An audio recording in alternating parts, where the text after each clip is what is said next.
ये कहानी है मदनपुर गांव की। ऐसा माना जाता है कि उस गांव में प्रेतों का साया है, इसीलिए शाम के 6 बजे के बाद उस गांव में कोई भी अपने अपने घर के बाहर नहीं निकलता था। ऐसा माना जाता है कि शाम 6 बजे के बाद जो भी निकलता है उसको वहां की प्रेत आत्माएं अपने शिकंजे में जकड़ लेती हैं और उसको भयंकर मौत देती हैं। ऐसी ही कहानी है सीमा, राधा और उसके पति अनुराग की। वो तीनों शाम के 6 बजे मदनपुर गांव की तरफ जा रहे थे।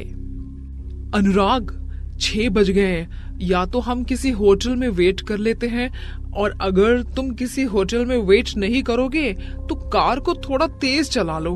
मैंने सुना है यहाँ पर आए दिन किसी ना किसी की मौत की घटना सामने आती रहती है। सो प्लीज ड्राइव फास्ट यार।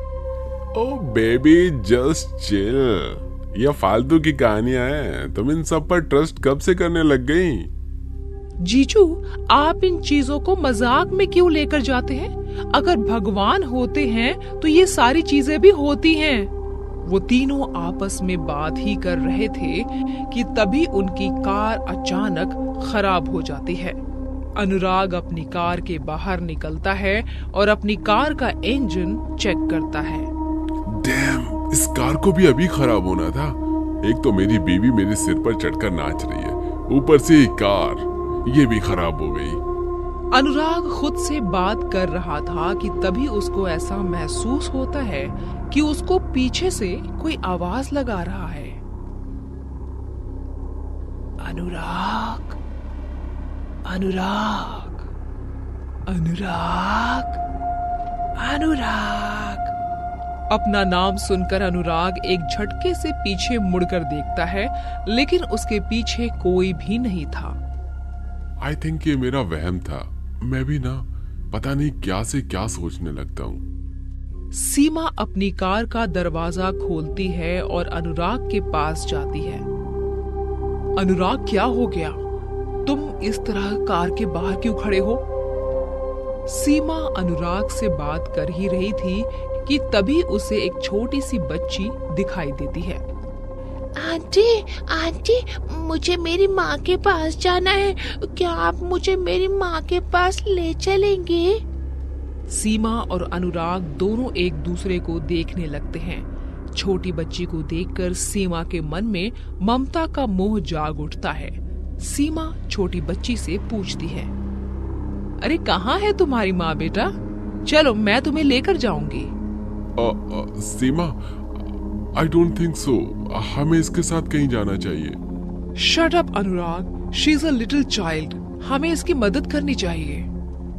सीमा बिना कुछ सोचे समझे उस बच्ची की मदद करने के लिए चल देती है। रोड पर घना अंधेरा था। अंधेरे के साथ कोहरा भी बहुत ही घना था, जिस वजह से किसी को कुछ भी नहीं दिखाई दे रहा था। बेटा, तुम्हारी माँ कहाँ है? हम इतनी दूर आ चुके हैं। देखो, रात बढ़ती ही जा रही है और कोहरा भी बहुत घना है, इसलिए हम सबका यहाँ पर रहना ठीक नहीं होगा। वो छोटी बच्ची उसकी तरफ पलटती है और सीमा को देखकर वो खूब तेज तेज हंसने लगती है।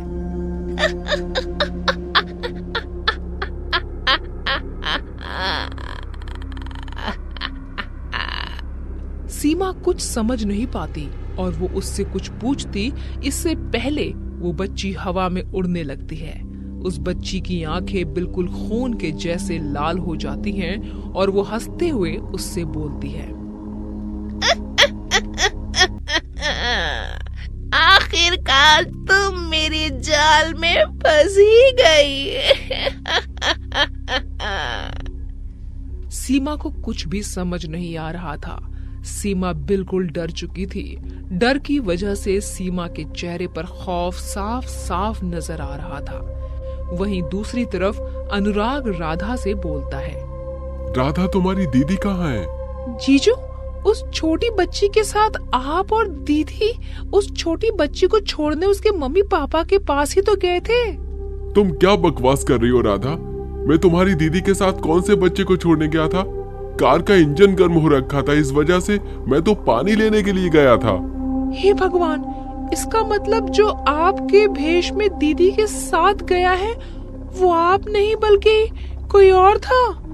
जीजू जल्दी चलो, दीदी खतरे में है। पर तुम्हारी दीदी कहाँ है? दीदी उस बच्चे के साथ कब्रिस्तान की तरफ गई हुई है। अनुराग और राधा दोनों ही कब्रिस्तान की तरफ दौड़े दौड़े जाते हैं कि तभी उनको सीमा एक बच्चे के साथ बीच सड़क पर बैठी हुई गर्दन झुकाए नजर आती है। अनुराग उसके पास उसको उठाने के लिए जा ही रहा होता है कि तभी सीमा अचानक अपनी गर्दन ऊपर उठाती है और उससे चिल्लाकर बोलती है, तो तू भी आखिर आ ही गया। मैं अब तुझे नहीं छोड़ूंगी। सीमा का ये बदला हुआ बिहेव देखकर अनुराग को थोड़ी हैरानी होती है। अनुराग उससे हैरान होकर पूछता है, सीमा क्या हो गया? अचानक तुम ऐसे बिहेव कैसे कर सकती हो? सीमा के चेहरे पर बाल थे। बालों की वजह से सीमा का चेहरा साफ नहीं दिखाई दे रहा होता। सीमा चिल्लाते हुए हवा में उड़कर कब्रिस्तान के अंदर चली जाती है। सीमा का पीछा करते करते अनुराग भी कब्रिस्तान के अंदर चले जाता है। थोड़ी देर बाद वो देखता है कि सीमा किसी कब्र पर बैठी हुई है और उसके साथ एक छोटी बच्ची भी है। अनुराग को कुछ भी समझ नहीं आ रहा था कि सीमा ऐसा बिहेव क्यों कर रही है। वहीं दूसरी तरफ पीछे से ये सब कुछ राधा देख रही थी। वहां से वो अपने कार में बैठकर तुरंत एक तांत्रिक के पास चली जाती है, जिसके बाद वो तांत्रिक को सारी बात बता देती है। तांत्रिक उसके कार में बैठता है और उस कब्रिस्तान में उन 3 कब्रों के पास चले जाता है, जहां वो देखता है कि सीमा के ऊपर किसी आत्मा का साया है और वो अनुराग का गला पकड़े हुए उसे हवा में लटकाए हुए है।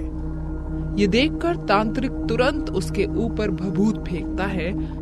जैसे ही वो भभूत सीमा के ऊपर जाता है कि तभी सीमा बौखला जाती है और उस तांत्रिक को अपनी लाल खूनी आंखों से देखती है और उसे गुस्से में बोलती है, ए तांत्रिक, तू यहाँ से चले जा, वरना तू भी मारा जाएगा। मैं तुझे मारना नहीं चाहती, लेकिन अगर तू नहीं गया तो मैं तुझे नहीं छोड़ूंगी। तू मुझे मारेगी? हाँ, तू मुझे मारेगी? तेरी इतनी हिम्मत कि तू मुझे मारे? रुक, मैं तुझे अभी भस्म कर देता हूँ। तांत्रिक की ये बात सुनकर सीमा के अंदर की चुड़ैल खूब तेज तेज हंसने लगती है और सीमा का शरीर छोड़ देती है, जिसके बाद सीमा बेहोश होकर नीचे गिर जाती है। लेकिन अनुराग अभी भी हवा में लटका हुआ था। ले, छोड़ दिया, अब सबसे पहले तू मरेगा। चुड़ैल इतना बोलती है कि तभी उन 3 कमरों में से 3 प्रेत आत्माएं निकलकर बाहर आ जाती हैं। एक कब्र में से एक आत्मा अनुराग के शरीर में से हड्डियां निकाल लेती है, तो दूसरी तरफ दूसरे कब्र में से दूसरी आत्मा अनुराग के शरीर में से उसके सर की हड्डी निकाल लेती है और तीसरी आत्मा अनुराग का खून पी जाती है। ये देखकर तांत्रिक को अंदाजा लग चुका था कि ये प्रेत आत्माएं उसके बस में नहीं है और इस तरह वो 3 प्रेत आत्माएं अनुराग की जान ले लेती हैं और इस तरह वो सीमा को भी मार देती है। ये सब तांत्रिक देखकर वहां से डर कर भाग जाता है और वो चुड़ैल हंसने लगती है और खुद से बोलती है, काश तुम लोगों ने हम लोगों को भयानक मौत ना दी होती।